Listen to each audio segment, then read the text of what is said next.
waduh gaji berapapun kayaknya nggak cukup nih. Uang berapapun habis juga, karena gimana? Ya lu harus support atas bawah kan. Anak lu sekolah nih, ada kebutuhan rumah juga, harus makan kan. Gini deh, kita ambil kebutuhan yang dasar aja ya, kayak makan, pakaian gitu.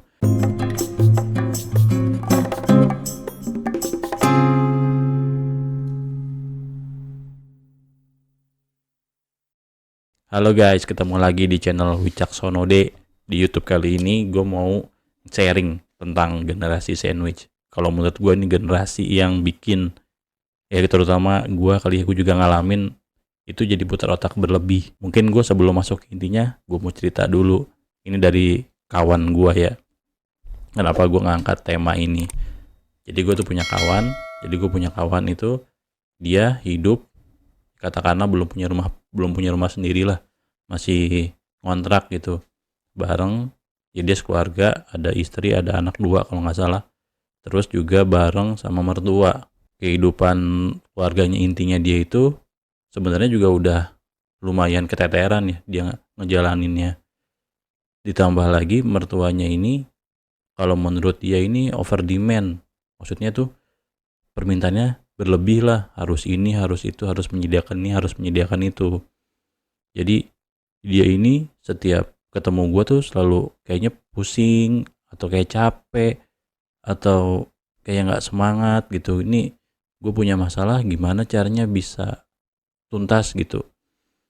Nah berangkat dari situ, gue juga jadi mikir kan, iya ya, gue juga kadang-kadang bantu atas bawah kan. Kalau generasi sandwich itu kan kayak sandwich nih, atasnya itu lu misalkan, atasnya itu orang tua lu, bawahnya itu lu, bawahnya lagi tuh keluarga lu kan. Nah itu gue jadi mikir juga ya, iya ya, capek juga ya kalau kita harus mikirin juga gitu. Selain internal kita juga harus maintain atas kita sama bawah kita. Kayaknya tuh capek dalam hal, waduh gaji berapapun kayaknya nggak cukup nih, uang berapapun habis juga, karena gimana? Ya lu harus support atas bawah kan. Anak lu sekolah nih, ada kebutuhan rumah juga, harus makan kan. Gini deh, kita ambil kebutuhan yang dasar aja ya, kayak makan, pakaian gitu. Gak usah ngomongin yang handphone atau yang lain. Paket data atau beli internet tuh nanti deh. Kita buat yang standar hidup aja tuh mikir-mikir juga, lo capek juga kalau jadi generasi sandwich itu ya. Ya mungkin banyak juga jadi nggak sabar gitu dengan keadaan kayak gitu. Karena mungkin kayak keteteran gue harus gimana ya, apakah gue harus nggak bantu yang atas?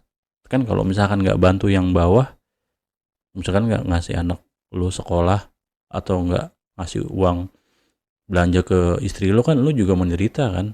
Terus anak lu nggak sekolah juga kasihan, masa depannya hancur kan. Jadi kalau gue banyak baca artikel juga, memang itu salah satu kekurangan generasi sandwich ya. Kita tuh bekerja dengan income sekian tuh harus nutupin atas bawah, bukan buat kita sendiri gitu ya. Ya memang kita juga harus ada sumbangsi gitu, misalkan ke atas ya, katakanlah ke orang tua kita. Kita juga harus ada sumbangsi karena dulu disekolahin, dikasih makan, dikasih tempat tinggal, ya oke lah gitu. Cuman gimana kalau misalkan atas kita ini, kita tuh dianggap sebagai aset investasi. Nah itu gimana? Jadinya kita harus balikin lagi apa yang udah dia invest ke kita kan. Itu aneh juga tuh, itu jadi capek tuh. Jadi kalau menurut riset yang tadi gua sempat baca tuh, nanti gua kasih linknya ya, di mana gitu, lupa gua nama webnya. Jadi tuh 47% kalau nggak salah tuh ya, generasi sandwich tuh, atau berapa puluh persennya gitu, nggak bahagia hidupnya tuh, tersiksa gitu loh. Jadi harus mikirin atasnya ntar hidupnya susah atau gimana, nanti anak-anak sama istrinya gimana gitu kan. Gaji gua dengan nominal segini nggak cukup. Nah itu peliknya jadi generasi sandwich, maju kena mundur kena gitu kan. Kalau di tadi artikel gua baca, ya minimal lu punya tabungan. Tapi kalau misalkan kebutuhan yang mendasar aja belum bisa terpenuhi, mau nabung pun kayaknya agak sulit ya kan. Kalau enggak ya lo mesti punya prinsip yang kuat gitu. Ya lo mesti punya tabungan yang lo tuh strict gitu, lo harus masukin berapa supaya nantinya lo bisa freedom tentang keuangan ya. Ini gue juga dalam menuju tahap itu tuh.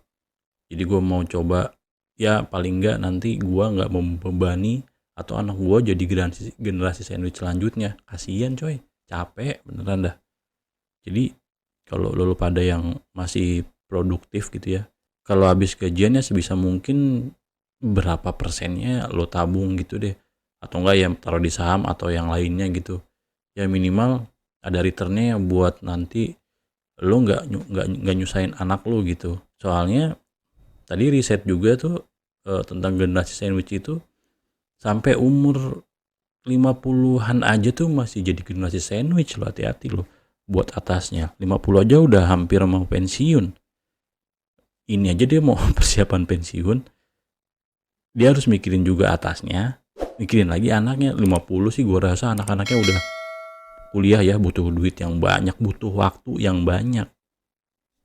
Nah ini kalau misalkan masih mikirin atasnya lagi, orang tuanya harus ngejagain lagi, ya bisa berabe juga sih gitu. Di sini gue mungkin disclaimer dulu ya, mungkin nanti disangkanya gue tidak tidak berbakti sama orang tua ya, termasuk orang tua gue, bukan kayak gitu juga.